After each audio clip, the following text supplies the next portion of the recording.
Assalamualaikum warahmatullahi wabarakatuh. Waalaikumsalam warahmatullahi wabarakatuh. Selamat pagi, Bapak Ibu. Pagi. Selamat berjumpa lagi dalam pembelajaran kita in-house training dalam pelatihan ini. Di sini saya akan izin dulu Bapak Ibu. Suaranya dengar ya Bapak Ibu? Ya, terdengar. Nah, izin saya share screen dulu Bapak Ibu.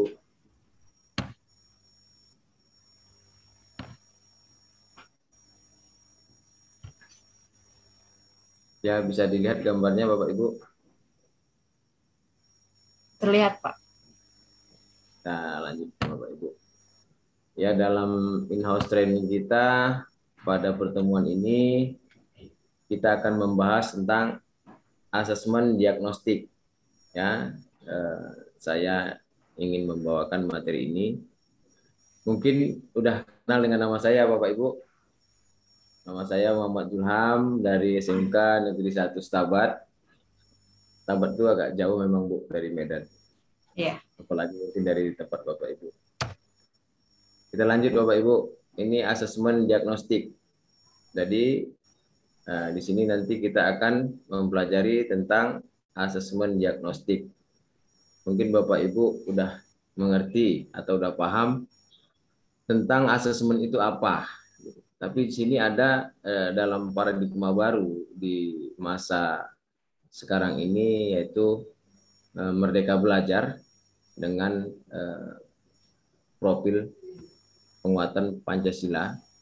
Itu ada kata-kata diagnostik. Nah, jadi tambahkan di sini. Jadi dalam pembelajaran paradigma baru ini ada penambahan asesmen diagnostik yang mungkin nanti akan diberlakukan di tahun ajaran ini. Kita lanjut ya Bapak Ibu. Nah, di sini kita ada agenda pada sesi ini, yaitu tujuan asesmen diagnostik. Nah, nanti sini saya akan coba menjelaskan tentang tujuan asesmen diagnostik ini. Kemudian nanti harapan kita semua mungkin ya dapatlah kita mengerti tentang tujuannya. Kemudian asesmen diagnostik ini apa saja yang mau kita ukur atau kita lihat tentang peserta didik kita. Di sini ada asesmen diagnostik non kognitif, ada asesmen diagnostik kognitif. Ya, kita lanjut Bapak Ibu. Ya, yang pertama kita akan mempelajari tentang tujuan asesmen diagnostik. Secara umum, sesuai namanya saja sudah diagnostik. Diagnostik itu mencari, mendiagnosa kemampuan siswa. Jadi ini kita pergunakan di dalam istilah pembelajaran. Biasanya diagnostik ini ya selalu kita dengar mungkin di istilah-istilah dunia otomotif ada diagnosa atau di istilah kesehatan. Sekarang asesmen pun ada istilah diagnostik, yaitu mendiagnosa kemampuan dasar siswa. Nah, ini mendiagnosa kemampuan dasar siswa. Asesmen diagnostik terbagi menjadi asesmen diagnostik non kognitif dan asesmen diagnostik kognitif. Nah, jadi ada dua bagian. Jadi asesmen itu terbagi menjadi dua bagian pada paradigma baru ini. Paradigma pembelajaran baru Merdeka Belajar ini ada asesmen diagnostik non kognitif dan asesmen diagnostik kognitif. Tujuan dari masing-masing asesmen ini yang pertama yaitu tujuan asesmen non kognitif itu mengetahui kesejahteraan psikologis dan sosial emosional siswa. Kemudian mengetahui aktivitas selama belajar di rumah. Kemudian yang ketiga mengetahui kondisi keluarga siswa. Kemudian selanjutnya mengetahui latar belakang pergaulan siswa. Kemudian mengetahui gaya belajar, karakter, serta minat siswa. Jadi nampak jelas pada asesmen diagnostik kognitif ini kita sebagai tenaga pendidik dituntut untuk masuk ke dalam kehidupan siswa itu, gitu. Dimana tujuannya supaya nanti proses pembelajaran itu bisa maksimal. Jadi ini hampir seperti psikolog lah. Jadi kita mengetahui tidak hanya kenapa dia tidak dapat, tidak mengerti tentang materi yang akan kita berikan, tetapi kita juga harus mengetahui sebabnya. Sebab dia mungkin dia, nah jadi itu seperti tujuan tadi, itulah termasuk dengan asesmen non kognitif. Mungkin yang selama ini tertinggal bagi kita para guru, tertinggal. Kemudian selanjutnya ada asesmen diagnostik yang tadi itu non kognitif ya Bapak Ibu. Nah, yang tadi itu non kognitif yang selalu kita kadang-kadang terlupakan. Kemudian yang selanjutnya asesmen kognitif, yaitu mengidentifikasi capaian kompetensi siswa. Nah, ini udah sering kita lakukan di kognitif ini. Menyesuaikan pembelajaran di kelas dengan kompetensi rata-rata siswa, memberikan kelas remedial atau pembelajaran tambahan pada siswa yang kompetensinya di bawah rata-rata. Nah, jadi udah jelas di sini asesmen kognitif ini mungkin ini selalu kita berikan kepada siswa, yang jarang itu di non kognitif. Kita lanjut Bapak Ibu. Nih, asesmen diagnostik non kognitif. Asesmen diagnostik non kognitif awal pembelajaran dilakukan untuk menggali hal-hal sebagai berikut. Nah, jadi asesmen non kognitif ini di awal pembelajaran juga kita lakukan ya, untuk mengetahui kesejahteraan psikologis dan emosional siswa. Kemudian aktivitas siswa selama belajar di rumah. Kemudian kondisi keluarga dan pergaulan siswa, gaya belajar, karakter serta minat siswa. Jadi ini kita harus mengetahuinya supaya nanti dapatlah kita permasalahan mengapa siswa-siswa itu tidak berhasil atau kurang berhasil dalam pembelajarannya. Jadi kita termasuk mencarikan jalan keluar kepada siswa. Kadang-kadang siswa ini nggak tahu dia apa yang dia tidak tahu. Nah, jadi harus kita kasih tahu.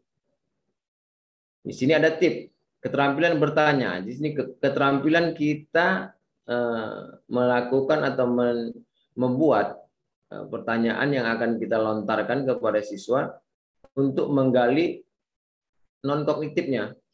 Nah, di sini ini paling penting pada poin asesmen diagnostik non kognitif. Kemudian ada tahap pelaksanakan asesmen diagnostik non kognitif, yaitu persiapan, pelaksanaan tindak lanjut. Kemudian di sini ada contoh kegiatan persiapan asesmen non kognitif. Yang pertama, siapkan alat bantu berupa gambar-gambar yang mewakili emosional. Itu seperti apa yang sedang kamu rasakan, bagaimana perasaanmu saat belajar di rumah. Inilah contoh-contohnya. Mungkin ada alat bantu berupa gambar, kita buatkan gambarnya. Yang kedua, buat daftar pertanyaan kunci mengenai aktivitas siswa. Jadi kata kunci ini dalam asesmen non kognitif ini sangat perlu. Contohnya, apa saja kegiatanmu selama belajar di rumah. Jadi kita tahu, nanti akhir dari pertanyaan ini kita tahu kenapa dia, bagaimana kondisi dia di rumah. Yang kedua, hal apa yang paling menyenangkan dan tidak menyenangkan ketika belajar di rumah, dan apa harapanmu. Nah, jadi apa harapan dia dari pertemuan ini, sama seperti kita ini. Apa harapan setelah kita mempelajari asesmen diagnostik? Jadi harapan-harapan itu kita analisis, apakah nanti bisa tercapai. Kadang-kadang harapan kita dengan harapan siswa itu berbeda. Akhirnya tidak jumpa. Kemudian masuk, terus ini ada contoh pelaksanaan. Nah, ini ada contoh pelaksanaan kegiatan asesmen non kognitif. Kita ajak dia cerita, kita ajak dia menulis atau menggambar Atau kita carilah yang cocok untuk kita di SMK ini, yang karakternya bermacam-macam. Mungkin ada trik-trik dari Bapak Ibu nanti dalam pelaksanaan asesmen ini. Kemudian asesmen diagnostik non kognitif, ada strateginya tanya jawab. Ya, saat menjawab pertanyaan siswa, berikan penguatan. Ya, berikan pertanyaan lanjutan untuk menggali lebih dalam, fokus mengembalikan jika jawaban itu nyimpang.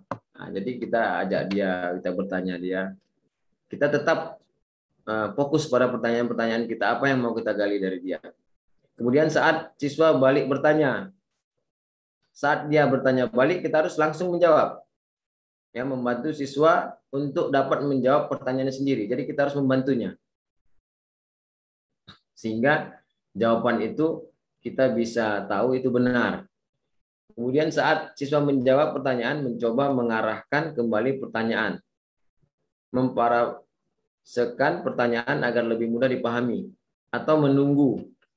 Ya, menunggu beberapa saat. Kemudian ada asesmen diagnostik non kognitif tindak lanjut. Ya, setelah kita dapat tadi, kita tindak lanjut. 1, identifikasi siswa dengan ekspresi emosional negatif.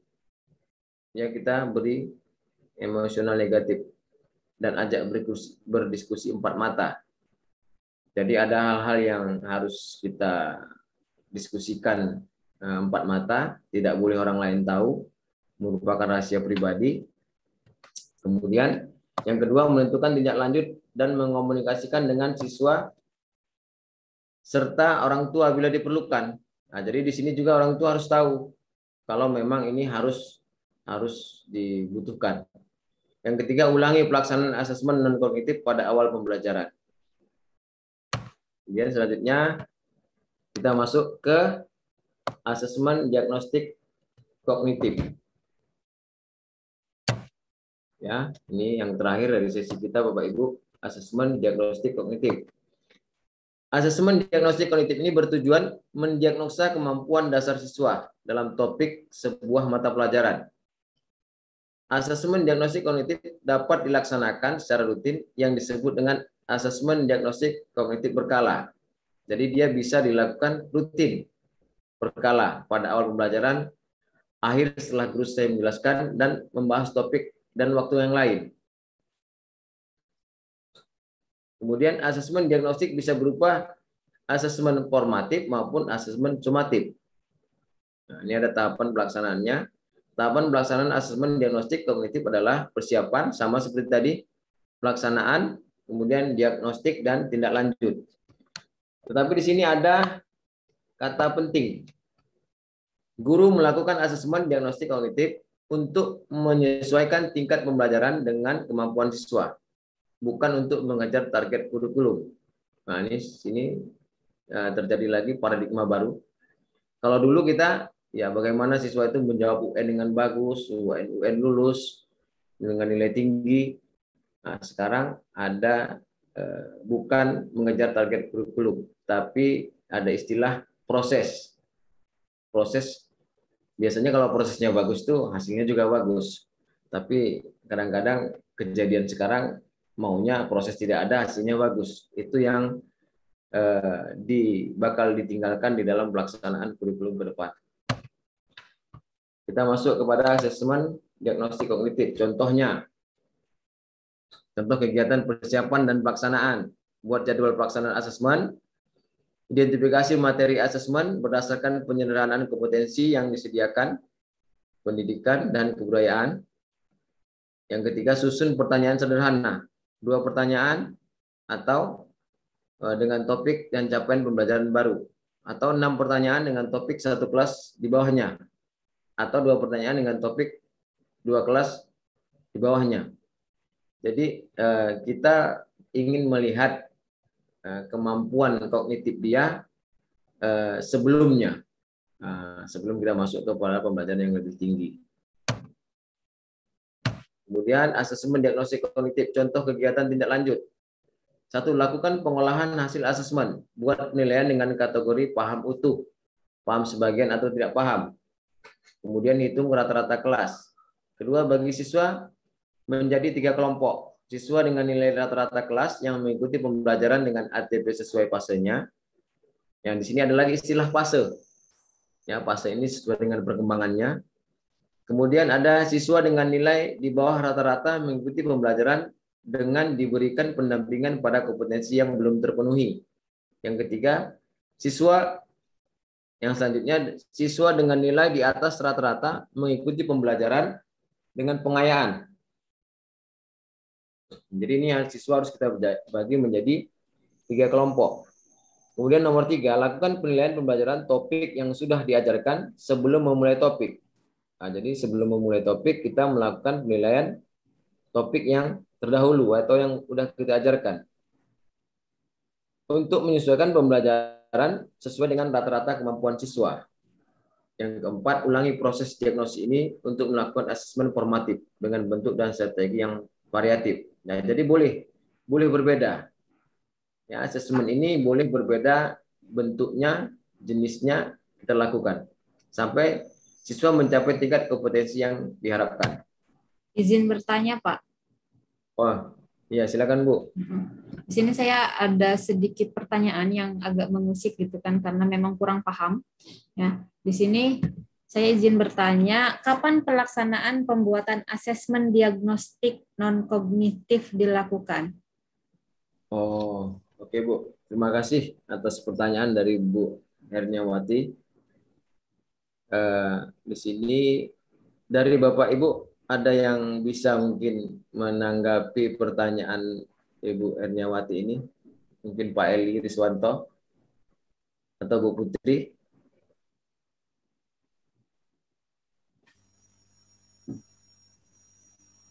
Oke.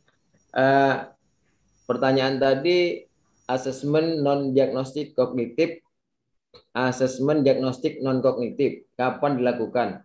Itu dilakukan pada awal pertemuan, awal materi baru mau kita masukkan, kita kasihlah dia. Tujuannya tadi kita ingin melihat bagaimana pertama secara global. Secara global itu umpamanya belajar komputer. Apa harapan dia sebelum materi itu masuk? Dengan belajar komputer saya mau jadi ahli gini ya, mungkin seperti itu. Kemudian juga asesmen non kognitif ini boleh juga kita buat awal judul baru, awal mata sub kompetensi yang mau kita ajarkan. Nah, jadi di awal. Boleh juga di akhir, bisa di pertengahan. Nah, saya rasa menurut saya seperti ini. Atau ada masukan dari Bapak Ibu? Cukup sih Pak, cukup memuaskan jawabannya dan saya juga sekarang tahu bahwa ternyata pelaksanaannya itu di awal ya Pak ya. Di awal. Oke, kita lanjut Bapak Ibu. Asesmen diagnostik kognitif ini bisa dilihat. Mohon maaf Bapak Ibu, ini contohnya kelas 3 SD mengukur. Dapat kita lihat ini ada tujuan pelajaran yang dites, kemudian prasyarat dari tujuan pembelajaran. Kemudian juga ini ada jawabannya jelas. Di sini harus jelas, tidak ada kata bimbang dalam kunci jawaban. Jadi sehingga kita menentukan paham utuh, paham sebagian, tidak paham ini nampak dia. Jadi kita membagi siswa itu menjadi 3 kelompok tadi tidak salah, tidak ragu-ragu. Oke, sampai di sini Bapak Ibu tentang penjelasan saya diagnostik non kognitif dan kognitif. Nah, jadi kalau tidak ada pertanyaan atau ada yang mau ditanyakan dan kita diskusikan Bapak Ibu. Cukup jelas Pak. Ya, kalau tidak ada, saya ucapkan terima kasih. Selamat bertemu kembali pada sesi selanjutnya. Assalamualaikum warahmatullahi wabarakatuh. Waalaikumsalam warahmatullahi wabarakatuh. Waalaikumsalam.